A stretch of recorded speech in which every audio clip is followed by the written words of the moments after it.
இந்த படங்களை ஒரு முறை பாருங்க. குறிப்பா கடைசி புகைப்படத்தை நல்லா கவனியுங்க. இந்த படத்தை எடுத்தது இஸ்ரோ அனுப்பிய சந்திரயான் 2 ஆர்பிட்டர்.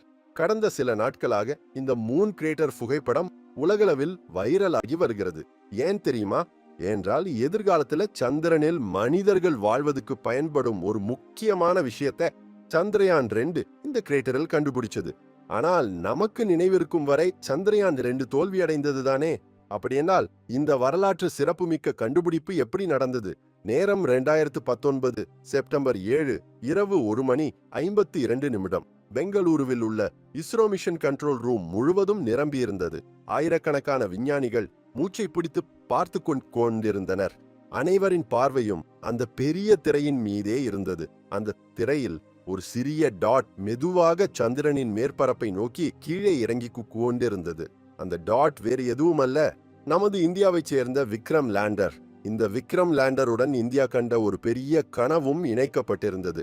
சந்திரனின் தென்முனையில் தரையிறங்கிய உலகின் முதல் நாடு என்ற வரலாற்றை படைக்க வேண்டும் என்று நமது நாடு எதிர்பார்த்து கொண்டிருந்தது. பிரதமர் மோடியும் அதே அறையில் இருந்தார். இலட்சக்கணக்கான இந்தியர்கள் வீடுகளில் டிவிகளுக்கு முன்னால் அமர்ந்திருந்தனர். உலகம் முழுவதும் அந்த ஒரு கணத்திற்காக காத்திருந்தது. திரையில் பார்த்து கொண்டிருக்கும் போதே விக்ரமின் வேகம் குறைந்து வந்தது. அதன் உயரமும் குறைந்து வந்தது. முதலில் 50 கிலோமீட்டர், பின்னர் 10 கிலோமீட்டர், அதுக்கு பின்பு 5 கிலோமீட்டர். எல்லாம் திட்டப்படியே நடந்து கொண்டிருந்தது. ஆனால் திடீரென சந்திரனின் மேற்பரப்பில் இருந்து 2 கிலோமீட்டர் உயரத்தில் இருந்தபோது திரையில் கிராப் ஒரு நேர்கோடாக மாறிப்போனது. அதாவது விக்ரம் லேண்டரில் இருந்து சிக்னல் வருவது நின்றுவிட்டது. அந்த கணத்துல கண்ட்ரோல் ரூம் முழுவதும் அமைதியாகிவிட்டது. சில விஞ்ஞானிகள் திரையையே அப்படியே பார்த்து கொண்டு உட்கார்ந்தனர். வேறு சிலர் தலையை பிடித்து கொண்டு அமர்ந்தனர். இஸ்ரோ தலைவர் கே சிவனின் கண்களில் நீர் சுழன்றது. பிரதமர் அவரை தழுவி ஆறுதல் கூறினார். மறுநாள் உலகளவில் உள்ள செய்தித்தாள்கள் அனைத்திலும் தோல்வி என்ற ஒரே வார்த்தையை தவிர வேறொன்றும் தெரியவில்லை. ஆனால் அது முற்றிலும் உண்மையில்லை. சந்திரயான் 2 மிஷன் ஏன் தோல்வி அடையவில்லை என்பதையும், கடந்த 10 ஆண்டுகளாக உலக நாடுகள் செய்து வரும் 3 மிஷன்களுக்கு இது எப்படி ஒரு முக்கிய பங்காற்றுகிறது என்பதையும் இன்றைக்கு நாம் தெரிந்து கொள்வோம். அதேபோல் இந்த இருண்ட கிராட்டரில் மறைந்துள்ள அந்த ரகசியம் என்ன, எதிர்காலத்துல நாம் அங்கு காலனிகளை எப்படி கட்டப்போம் போகிறோம் என்பதையும் பார்ப்போம். வீடியோவில் முன்னே செல்வதற்கு முன் ஒரு சிறிய விஷயம். நீங்கள் வீடியோ முழுவதையும் பார்த்து கொண்டிருக்கிறீங்க, ஆனா சப்ஸ்கிரைப் செய்யல. கீழே உள்ள சப்ஸ்கிரைப் பட்டனை அழுத்தினால் எங்களுக்கு இது போன்ற தலைப்புகளை செய்ய மேலும் உற்சாகம் கிடைக்கும். இனி தலைப்பிற்குள் சென்றால், சந்திரயான் 2 என்பது ஒரு ஒற்றை மிஷன் அல்ல. இதில் 2 பகுதிகள் உள்ளன. ஒன்னு விக்ரம் லேண்டர், இதன் வேலை சந்திரனில் தரையிறங்குறது. இரண்டாவது ஒரு பெரிய சாட்டிலைட், அதை ஆர்பிட்டர்ங்கிறாங்க. இதன் வேலை சந்திரனை சுற்றி மேலே சுழன்று கொண்டிருப்பது. இந்த இரண்டும் சேர்ந்தே இந்தியாவில் இருந்து ஏவப்பட்டன. ஆனால் விக்ரம் நொறுங்குவதற்கு 4 நாட்களுக்கு முன்பு, அதாவது செப்டம்பர் 2 ஆர்பிட்டர் விக்ரமில் இருந்து பிரிந்தது. விக்ரம் கீழே சென்று கொண்டிருக்க, ஆர்பிட்டர் மட்டும் சந்திரனில் இருந்து 100 கிலோமீட்டர்கள் மேலே பாதுகாப்பான சுற்றுப்பாதையில் சுழன்று கொண்டிருந்தது. 100 கிலோமீட்டர்கள் என்றால் நீங்களே கற்பனை செய்து பாருங்க. அவ்வளவு குறைந்த உயரத்தில் அந்த ஆர்பிட்டர் அமைதியாக சுழன்று கொண்டே இருந்தது. விக்ரம் நொறுங்கிய போது ஊடக கவனம் முழுவதும் அந்த சிதைவுகளின் மீதே இருந்தது. அதே நேரத்தில் நாசாவைச் சேர்ந்த லூனார் ரிகனைசன்ஸ் ஆர்பிட்டர் விக்ரமின் சிதைவுகளின் புகைப்படங்களை எடுத்து உலகிற்கு காட்டியது. அதை பார்த்து இந்தியா தோல்வியடைந்தது என்று பலர் கேலி செய்தனர், மீம்ஸ் உருவாக்கினர், செய்தி சேனல்களில் விவாதங்கள் நடத்தினர், இஸ்ரோவை கடுமையாக ட்ரோல் செய்தனர். ஆனால் சரியாக அதே நேரத்தில் சந்திரனிலிருந்து 100 கிலோமீட்டர் மேலே சந்திரயான் 2 ஆர்பிட்டர் உயிருடன் இருந்தது. தனது வேலையை தானே செய்து கொண்டிருந்தது. அதன் உள்ளே ஒரு இன்ஸ்ட்ருமெண்ட் இயக்கத்தில் இருந்தது. அதை பற்றி உலகிற்கு பல ஆண்டுகளாக சரியாக தெரியவில்லை. அந்த இன்ஸ்ட்ருமெண்ட் முன்னால் முழு ஆட்டத்தையும் மாற்றப் போகிறது. எத்தனை ஆண்டுகள் ஆனாலும் இந்த கணத்திலும் அந்த ஆர்பிட்டர் அங்கேயே இருக்கிறது. நீங்கள் இந்த வீடியோவை பார்த்து கொண்டிருக்கும் வேளையிலும் அது சந்திரனின் வானில் வட்டமிட்டு கொண்டே இருக்கிறது. அந்த இன்ஸ்ட்ருமெண்ட் பேர் OHRC, அதாவது ஆர்பிட்டர் ஹை ரெசல்யூஷன் கேமரா. இது ஒரு சாதாரண கேமரா அல்ல. இதை புரிந்து கொள்ள வேண்டும் என்றால் முதலில் கேமராவின் கூர்மை பற்றி தெரிந்து கொள்ள வேண்டும். ஒவ்வொரு கேமராவிற்கும் ரெசல்யூஷன், தெளிவுத்திறன் என்று ஒன்று உண்டு. அதாவது கேமரா எவ்வளவு சிறிய பொருளை பார்க்க முடியும் அப்படிங்கிறது. எவ்வளவு சிறிய பொருளை இப்போ பார்க்க முடியுமோ அவ்வளவு கூர்மையானது அந்த கேமரா. இதுவரை உலகிலேயே மிக கூர்மையான மூன் கேமரா நாசாவிடம் உள்ளது. அதன் பெயர் LRO. அதன் ரெசல்யூஷன் 0.5 மீட்டர் பெர் பிக்சல். அதாவது சந்திரனில் எந்த ஒரு பொருளும் அரை மீட்டரை விட பெரிதாக இருந்தால் அந்த கேமரா அதை எளிதாக பார்த்துவிடும். 2009 முதல் இது சந்திரனை சுற்றி வருகிறது. முழு 14 ஆண்டுகளாக அதுவே உலகின் மிக கூர்மையான மூன் கேமரா என்ற பெயரை இப்ப பெற்றது. ஆனால் இந்தியா தயாரித்த OHRC கேமரா இதைவிட 2 மடங்கு கூர்மையானது. இதன் ரெசல்யூஷன் 0.25 மீட்டர் பெர் பிக்சல். அதாவது நீங்க சந்திரனில் ஒரு கால்பந்தை வைத்தாலும் கூட அந்த கேமரா அதை பிடித்திடும் மிக தெளிவாக. கால்பந்து மட்டுமல்ல, ஒரு சிறிய கிரிக்கெட் பந்தும் கூட போதுமானது. எவ்வளவு சக்தி வாய்ந்த கேமரா! நாசாவிடம் இல்லை, சீனாவிடம் இல்லை, ரஷ்யாவிடமும் இல்லை, உலகில் எங்கும் இல்லை. அப்படி என்றால் இவ்வளவு பெரிய கேமரா நம்மிடம் இருக்கும்போது இஸ்ரோ அந்த விஷயத்தை உலகிற்கு ஏன் உரக்க சொல்லவில்லை என்று நீங்க யோசித்து கொண்டிருக்கலாம். உண்மையில் இஸ்ரோ இந்த விஷயத்தை மறைக்கவில்லை. அவர்கள் இந்த தகவல்கள் அனைத்தையும் தங்களது அறிவியல் ஆய்வு கட்டுரைகள் மூலம் வெளியிட்டனர். ஆனால் அந்த கட்டுரைகளை சாதாரண மக்கள் படிப்பதில்லை. விஞ்ஞானிகள் மட்டுமே படிப்பார்கள். நமது இந்திய செய்தி சேனல்களோ விக்ரம் நொறுங்கிய கதையின் மீது காட்டிய ஆர்வத்தை ஆர்பிட்டர் அடைந்த வெற்றிகளின் மீது காட்டவில்லை. ஏனென்றால் தோல்வி கதைகள் தான் அதிகம் விற்பனையாகும் என்பதால். அதனால்தான் இந்த உண்மை பல ஆண்டுகளாக வெளியே வரலை. கட்டுரைகளில் இருந்தாலும் செய்தித்தின் தலைப்புகளில் மட்டும் தெரியலை. ஆனால் இந்த கேமரா கதை இங்கே முடிந்துவிடவில்லை. இஸ்ரோ மெதுவாக ஆர்பிட்டரை சந்திரனுக்கு இன்னும் நெருக்கமாக எடுத்துச் செல்ல தொடங்கியது. அதாவது அதன் உயரத்தை குறைத்து வந்தனர். ஆர்பிட்டர் கீழே வர வர இந்த OHRC கேமரா இன்னும் கூர்மையாக மாறி வந்தது.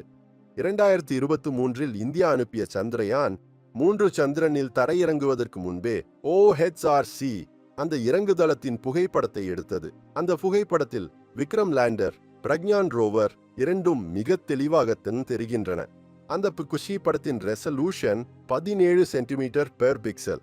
அதேபோல் 2024 ஜப்பானைச் சேர்ந்த ஸ்லிம் SLIM எனும் லேண்டரின் புகைப்படத்தையும் OHRC எடுத்தது. இது 16 சென்டிமீட்டர் அளவுள்ள ஒரு சிறிய அளவுகோல் அளவு. இந்த விஷயத்தை கேட்டு நாசா விஞ்ஞானிகளும் ஆச்சரியப்பட்டனர். ஏனென்றால் அவர்களிடம் இப்படிப்பட்ட தொழில்நுட்பம் கிடையாது. ஆனால் OHRC இன்னொரு அதிசயத்தையும் செய்தது. உண்மையான ரகசியம் இங்கேதான் தொடங்குகிறது. இதை புரிந்து கொள்ள வேண்டுமென்றால் நாம் சந்திரனில் உள்ள ஒரு வித்தியாசமான இடத்திற்கு செல்ல வேண்டும். சந்திரனின் மேற்பரப்பில் சில இடங்களில் சூரிய ஒளி விழுவதே இல்லை. அதாவது எப்போதும் விழாது. கோடிக்கணக்கான ஆண்டுகளாக அங்கு இருள் மட்டுமே உள்ளது.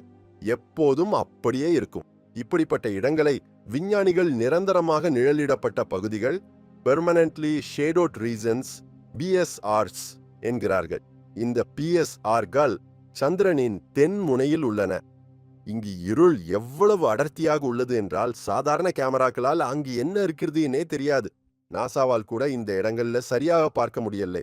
கடந்த 50 ஆண்டுகளில் எந்த ஆர்பிட்டராலும், எந்த சேட்டலைட்டாலும், எந்த லேண்டராலும் இந்த இருண்ட பள்ளங்களின் உள்ளே பார்க்க முடியவில்லை.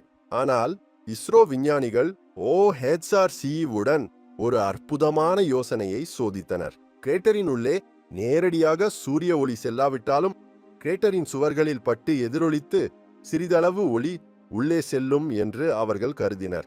அது ஒரு மெழுகுவர்த்தி தரும் ஒளியை விட குறைவாக இருக்கலாம். ஆனால் OHRCவிற்கு சிறிதளவு ஒளி கூட போதுமானது. அந்த மிக குறைந்த எதிரொலித்த ஒளியின் உதவியுடனேயே கேமரா அந்த இருண்ட கிரேட்டர்களின் உள்ளே உள்ள காட்சியை பிடித்து காட்டியது. சந்திரனில் மறைந்துள்ள அந்த இருண்ட மூலைகளில் என்ன இருக்கிறது என்பதை உலகம் முதன்முறையாக பார்த்தது. மீண்டும் சொல்கிறேன், இந்த வேலையை இதுவரை உலகில எந்த ஆர்பிட்டரும் செய்ய முடியல. அப்படின்றா அந்த கேமரா அங்கு என்ன பார்த்தது? இது தெரிந்து கொள்வதற்கு முன் சந்திரயான் 2 ஆர்பிட்டர் கடந்த சில ஆண்டுகளாக உலகளவில் உள்ள 3 மிஷன்களுக்கு எப்படி உதவி செய்கிறது என்பதை ஒருமுறை புரிந்து கொள்வோம். ஜப்பான் விண்வெளி நிறுவனத்தின் பெயர் JAXA. அவர்கள் ஒரு சிறிய லேண்டரை சந்திரனுக்கு அனுப்பினர். அதன் பெயர் SLIM. அந்த மிஷனின் இலக்கு ஒன்றே, உலகிலேயே மிக துல்லியமான சந்திரன் தரையிறக்கத்தை செய்வது. அதாவது முன்னர் திட்டமிடப்பட்ட சரியான இடத்திலேயே பிழையேதும் இன்றி தரையிறங்க வேண்டும். அதற்கு முன் இந்த வேலையை எந்த நாடும் செய்ய முடியவில்லை. நாசா, சீனா, ரஷ்யா ஆகிய நாடுகளின் தரையிறக்கங்கள் அனைத்தும் திட்டமிட்ட இலக்கை விட 1 அல்லது 2 கிலோமீட்டர் தொலைவிலேயே நடந்தன. ஆனால் ஸ்லிமின் இலக்கு மட்டும் திட்டமிட்ட இடத்திலிருந்து 100 மீட்டருக்குள் தரையிறங்கியது. அவர்கள் நினைத்ததை சாதித்து உலகின் மிக துல்லியமான சந்திரன் தரையிறக்கத்தை செய்து வரலாறு படைத்தனர். ஆனால் நாசாவால் செய்ய முடியாத வேலையை ஜப்பான் எப்படி செய்ய முடிஞ்சது அப்படின்பதுதான் இங்கே கேள்வி. இதுக்கு பதில் ஜப்பான் விஞ்ஞானிகள் ஒரு செய்தியாளர் சந்திப்பில் தாமாகவே சொன்னார்கள். நமது இந்திய ஊடகங்கள் இதை பற்றி அதிகம் கவர் செய்யலை.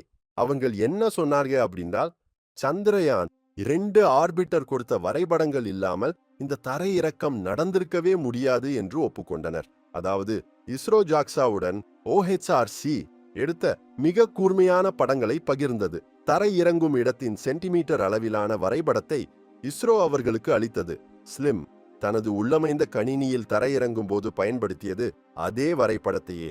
ஜப்பான் அடைந்த இந்த வரலாற்று சிறப்புமிக்க தரையிறக்கம் அவர்களுடையதாக இருந்தாலும் அதற்கு உண்மையான அடித்தளம் இந்தியாவின் அந்த தோல்வி அடைந்த மிஷனின் பங்களிப்பு தான். இது ஜப்பான் கதை மட்டுமல்ல. 2023 ஆகஸ்டில் இந்தியாவின் சந்திரயான் 3 வெற்றிகரமாக தரையிறங்கி தென்முனையில் இறங்கிய முதல் நாடு என்ற வரலாற்றை படைத்த போது அந்த வெற்றிக்கு பின்னால் இருந்ததும் அதே ஆர்பிட்டர் தான். சந்திரயான் 3 தரையிறக்க இடத்தை யார் முடிவு செய்தார்கள்? எந்த இடம் பாதுகாப்பானது, எங்கே பெரிய பெரிய கற்கள் இல்லை, எங்கே பள்ளங்கள் இல்லை என்பதெல்லாம் சந்திரயான் 2 OHRC படங்கள் மூலமாகவே முடிவு செய்யப்பட்டது. சந்திரயான் 3 லேண்டர் பாதுகாப்பாக சந்திரனில் இறங்கிய பின் அதன் முதல் புகைப்படத்தை எடுத்ததும் சந்திரயான் 2 ஆர்பிட்டரே, அதாவது எந்த மிஷன் தோல்வியடைந்ததுன்னு நினைத்தோமோ அதுவே தனது தம்பியை பாதுகாப்பாக இறக்கி முதல் புகைப்படத்தையும் தாமாகவே எடுத்து அனுப்பியது. ஆனால் இந்த கதையில் உண்மையான திருப்பம் இன்னும் மிச்சம் இருக்கிறது. இது 2026 மே 28 நாளைய செய்தி. அதாவது சில நாட்களுக்கு முன்தான் நடந்த விஷயம். அகமதாபாத்தில் பிசிக்கல் ரிசர்ச் லேபரேட்டரி PRL எனும் ஒரு நிறுவனம் உள்ளது. இது இந்தியாவில் உயர்மட்ட விண்வெளி அறிவியல் ஆராய்ச்சி நிலையமாக பெயர் பெற்றது. இங்கு விஞ்ஞானிகள் கடந்த சில ஆண்டுகளாக சந்திரயான் 2 உள்ள மற்றொரு இன்ஸ்ட்ருமெண்ட் தரவுகளை ஆய்வு செய்து வருகின்றனர். அந்த இன்ஸ்ட்ருமெண்ட் பெயர் DFSAR. இது ஒரு ரேடார். அதாவது இது கேமரா அல்ல. கேமரா ஒளியை பொறுத்தது. ஒளி இல்லை அப்படின்றால் கேமரா எதையும் பார்க்க முடியாது. ஆனால் ரேடார் ஒளியை சார்ந்தது அல்ல. அது சந்திரனின் மீது ரேடியோ அலைகளை அனுப்புகிறது. திரும்பி வரும் அலைகளின் அடிப்படையில் மேற்பரப்பின் கீழ் என்ன மறைந்துள்ளது என்பதை கண்டுபிடிக்கிறது. இது கிட்டத்தட்ட எக்ஸ் கதிர் எக்ஸ்ரே போல வேலை செய்கிறது. கண்ணுக்கு தெரியாத உட்புற பகுதிகளையும் கூட பார்க்க முடியும். PRL விஞ்ஞானிகள் சந்திரனின் தென்முனையில் உள்ள 9 சிறப்பு கிரேட்டர்களை தேர்ந்தெடுத்தனர். இவை சாதாரண கிரேட்டர்கள் அல்ல, இரட்டை நிழலிடப்பட்ட கிரேட்டர்கள். இப்போ சொல்ல போறது மிகவும் முக்கியமான விஷயம். கவனமா கேளுங்க. முன்பு சொன்ன தென்முனையில் PSR கல் உள்ளன, அதாவது சூரிய ஒளி விழாத பள்ளங்கள். இந்த BSR கலுக்குள்ளும் சில சிறிய பள்ளங்கள் உள்ளன. அங்கே சூரிய ஒளி செல்லாது. வெளியிலிருந்து வரும் எதிரொலிப்பு வெப்பமும் செல்லாது. அதாவது முழு இருள், பயங்கரமான குளிர். இவற்றையே இரட்டை நிழலிடப்பட்ட கிரேட்டர்கள் என்கிறார்கள். அங்கு வெப்பநிலை எவ்வளவு குளிராக இருக்கும் தெரியுமா? -250 டிகிரி செல்சியஸ், அதாவது 25 கெல்வின். நமது வீட்டில் உள்ள ஃப்ரீசர் -18 டிகிரி செல்சியஸ் வெப்பநிலையில வேலை செய்கிறது என்றால் இந்த இடம் அதைவிட மேலும் 230 டிகிரி செல்சியஸ் கூடுதல் குளிர்ச்சியாக இருக்கும். நமது சூரிய குடும்பத்தில் உள்ள மிக குளிர்ந்த இயற்கை இடங்களில் இதுவும் ஒன்று. புளூட்டோவின் மேற்பரப்பை விட செவ்வாயின் முனைகளை விடவும் இது மிக குளிர்ந்தது. அதாவது அங்கு கற்கள் இல்லை, மண் இல்லை, உறைந்த நீர் மட்டுமே உள்ளது. கோடிக்கணக்கான ஆண்டுகளாக உறைந்து போன நீர் அங்கு உள்ளது என்று சொல்லலாம். ஃபாஸ்டினி அப்படின்னு ஒரு கிரேட்டரில் இது தொடர்பான மிக பலமான ஆதாரங்கள் கிடைத்துள்ளன. அந்த நீரை பிரித்து ஹைட்ரஜனாகவும் ஆக்சிஜனாகவும் மாற்றிக்கொள்ளலாம். ஹைட்ரஜன் மூலம் ராக்கெட் எரிபொருள் தயாரிக்கலாம். ஆக்சிஜனை சுவாசிப்பதற்கு பயன்படுத்தி கொள்ளலாம். சந்திரனில் பனி கிடைத்தால் அங்கு நிரந்தர தளத்தை அமைப்பது சாத்தியமாகும். மனிதர்கள் எப்போதும் அங்கேயே இருக்கும்படி ஒரு காலனியை கட்டலாம்.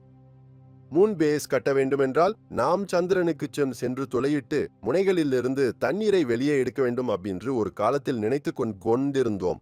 ஆனால் சந்திரயான் 2 செய்த இந்த கண்டுபிடிப்பின் மூலம் நமக்கு ஒரு விஷயம் புரிஞ்சது.